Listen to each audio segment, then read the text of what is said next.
இன்னைக்கு நம்ம நாய்களுக்கு இந்த மாதிரி தோல் பிரச்சனை வந்துச்சுன்னா எப்படி சரி பண்ணணும்னு தான் பார்க்க போறோம். முதல் வழியா ஹாஸ்பிட்டலுக்கு கூட்டு போய் அவங்க சொல்றதையும் கேட்டுக்கோங்க. ஆனா நான் ஹாஸ்பிட்டலுக்கு கூட்டிட்டு போகாம நம்ம இயற்கையின் உதவியோட எப்படி சரி பண்ணுனேன் அப்படின்றத தான் பார்க்க போறோம். இது எதனால வருதுன்னு முதல்ல தெரிஞ்சுக்கலாம். முதல் விஷயம், நீங்க உங்க நாயை வச்சிருக்கிற இடம் அதிகம் வெயில் இருக்க மாதிரி இருந்தா இந்த பிரச்சனை வரும்.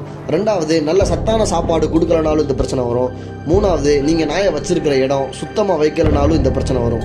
இந்த மாதிரி கத்தாழை எடுத்துட்டு அதுக்குள்ள இருக்க ஜெல்ல உடம்புல தினமும் தேய்ச்சி விட்டுட்டு அது கூடயே வேப்பலையும் நல்லா அரைச்சி எடுத்துக்கிட்டு மஞ்சளையும் சேர்த்து இது மூணையும் அதோட உடம்புல தேய்ச்சிட்டு ஒரு அரை மணி நேரம் அதை அப்படியே விட்டுட்டு அதுக்கப்புறம் குளிக்க வைக்கணும். குளிக்க வைக்கிறது கூட அந்த நேரத்தில் 2 தடவை தான் குளிக்க வச்சேன். ஆனால் இது மூணையும் தினமும் அதோட உடம்புல தேய்ச்சி விட்டுக்கிட்டே இருந்தேன். இதை தேய்க்க ஆரம்பித்த நாள்ல இருந்தே எனக்கு அதோட உடம்புல வித்தியாசம் தெரிய ஆரம்பிச்சிருச்சு. இந்த வீடியோ இதை பண்ண ஆரம்பிச்சு ஒரு 10 நாள் கழிச்சு எடுத்தது. உங்களுக்கே தெரிஞ்சிருக்கும் 10 நாளில் எவ்வளோ மாறி இருக்குன்னு.